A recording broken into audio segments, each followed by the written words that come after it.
Oops. All right, guys. Good to see you, Toby. I'm here at Box Race Inc.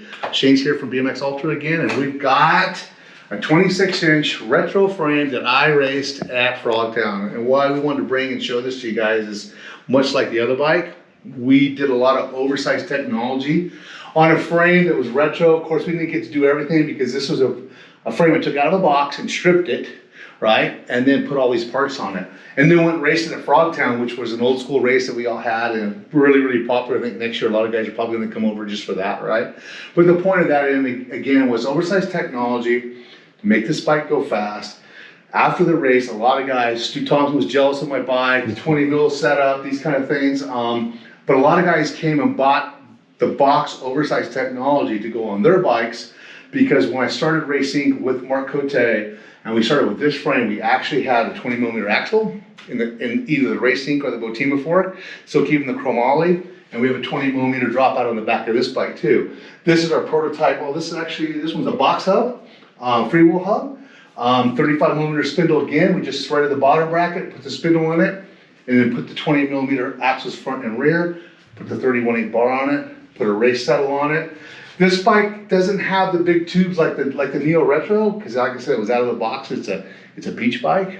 But once we put all that technology on there and you ride this bike, completely different machine than it is with the 19 millimeter spindle and 10 millimeter axles. Completely different bike.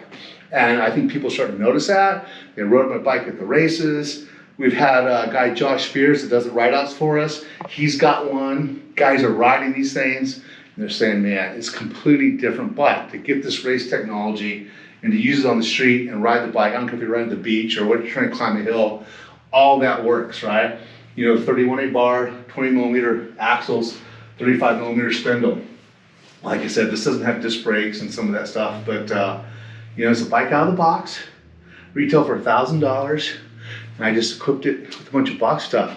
And what's funny was, you know, we do make a 26 and 29 inch race tire for the street guys, because it kind of works on the street too, or it actually works well on the street, and the guys will really get into it. But when I got to Frogtown, wasn't going to happen in the front, because Frogtown was a bunch of loose turns and rocks and all that kind of stuff. So I was just smart enough, thought ahead, bring yourself a tire just in case. Got there, did one lap, first thing went right to the truck, changed the gear, and changed the front tire to more of a knobby ride. Still kept a small, tight knobbies. I still think big lugs are slow, but I was able to find this tire on Amazon. Kenda, actually one of our sponsors, but I found the tire on Amazon like the last minute, got it here and made sure it went to Frogtown with me, and I needed that for the front of the bike to steer the bike and all the soft stuff. But what was really cool about it, and I don't know that you can see it all here, but you can see some of the battle wounds here, and this bike, all the scars on the side right here. This bike hit like the old days. We weren't clipped in. I was explaining that to somebody the other day. You know, the guys today are so fast. All 8 guys go across the finish line within, 10 feet. I mean, it's amazing how well they ride, but they're really not touching each other. The whole game is to kind of stay off of each other, right? Maybe bump each other in turns, but you're not gonna knock each other down, because that just doesn't work. In my day, it was all about knocking each other down. So when you clipped in, it's a completely different way to ride. The tracks from today than back then. Well, this race was the tracks from back in the day. And that's why you see all these battle wounds. It's all over this bike, where we're just hitting each other in the corners, rubbing and racing, that kind of thing, right? It's okay, because you're not clipped in and it's part of it. And were we close? Like the guys today? Maybe, but not the same speed those guys go, obviously, right? They're just so amazing. But anyway, yeah, it was really cool to come home. The back wheel's bent.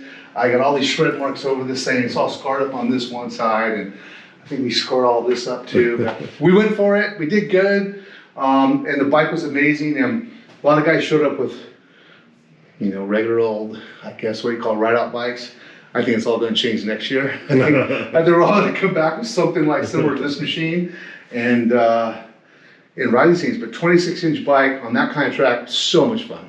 So you said you rode it at Bellflower. How did it feel on a racetrack? Well, I went to Belfast to shake it down, and I had the wrong gear, completely missed that calculation. So I didn't really get that, but I didn't feel comfortable jumping it, only because the gearing wasn't right. But this, Belfast has a lot of rollers, and I don't know, I didn't think it was bad by any means. I just didn't get the speed I wanted, where I think that the track at Frogtown didn't have all the rollers and allowed us to pedal, and had some soft spots in there, and it only had some few big jumps. It's just a different experience.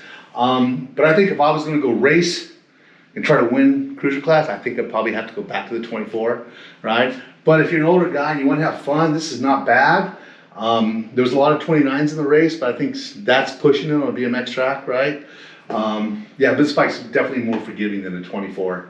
We'll make the mistakes are a little bit less on this bike, but I wouldn't put that on a short, little tight track. You know, it's kind of funny. People talk about tires and all these things, and why do you have, you know, when I raced mountain bikes, I had a lot of bikes in the truck, and I went to a race and I had actually 2 downhill bikes, 2 slalom bikes, and you know, the tracks dictate what the bike is. That's why you change your tire. You know, tires, not one tire does everything, right? So I think the same thing with the bike. Nice tight track, you might want to, you know, make a 24-inch wheel, but you go to a big wide open track, yeah, you know, maybe the 26er might do you well, like Frogtown, right? But Yoshimura gave me some pedals. What a big difference in what we rode back in the day. Awesome to have those. Really felt good about that. Lightweight seats, and didn't get a chance to cut my stair tubes, so I don't pay attention to that. But what was funny was, because I'm a mountain bike guy, I'm used to this. And when I had the regular stem on it, I felt like I was wheeling the whole way down the first straightaway. I was like, so came back to the office after we went to Bellflower and put it up, you know, upside down stem on it, our front load stem on it, flipped it upside down, get my handlebar in front of my fork, which is again pulling in front of the head tube, again pulling against the frame for momentum is everything. But I really need to go lower because you got a mountain bike background, right? So yeah, these Brock's brakes have always worked really well. So that wasn't a problem running those. That 20mm rear end, man, what a difference. What a difference, So clearly you enjoyed your time at Frogtown. Will we see you back again next year on the same machine, or are you going to have something new? Probably won't have time to build something new. This is pretty good. Yeah. I think if there's one thing I would change going to Frogtown, I would just, if I could get another frame, I'd just put bigger tubes and start to stiffen up the frame a little bit, right? Love to have a carbon fiber fork, but I don't think I'm gonna tool up for a 26-inch carbon fiber fork.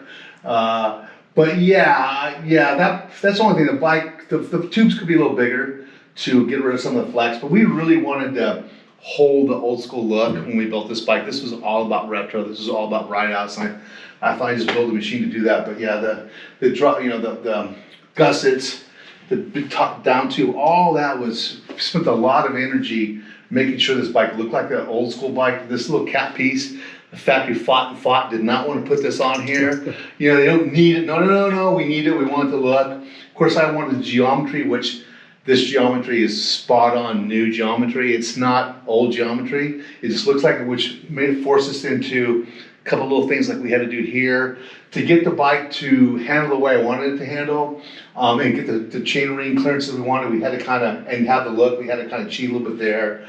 But yeah, it's kind of give and take to get it to work right. But this geometry is spot on. This is race geometry for a 26-inch bike, for sure. So how much would the conversion cost approximately from the beach cruiser to make it racy? Oh man, that's a really good question.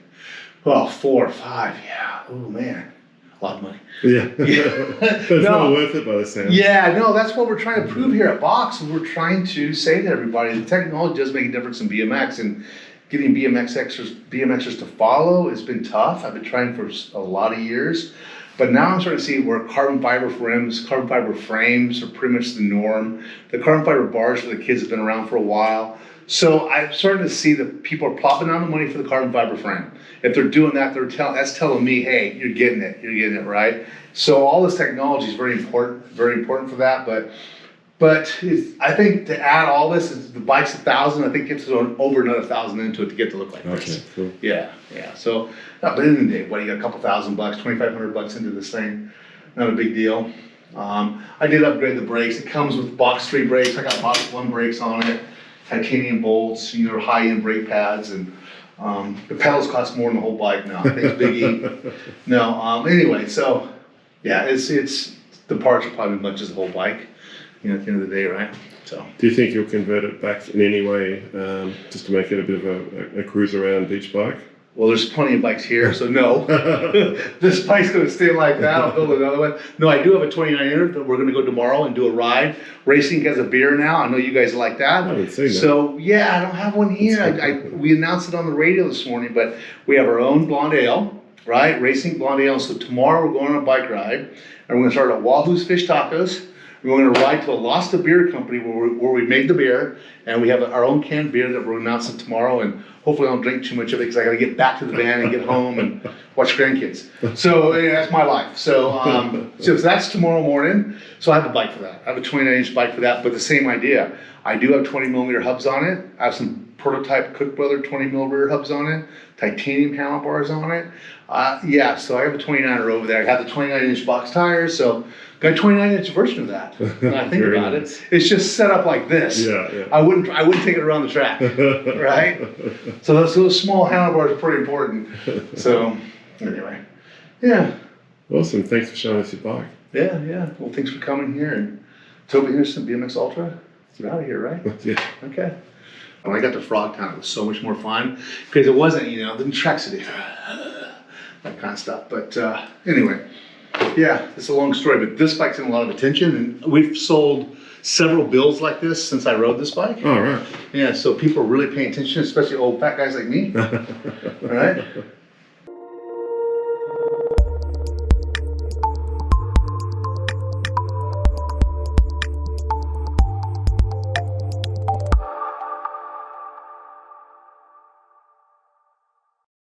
Cool.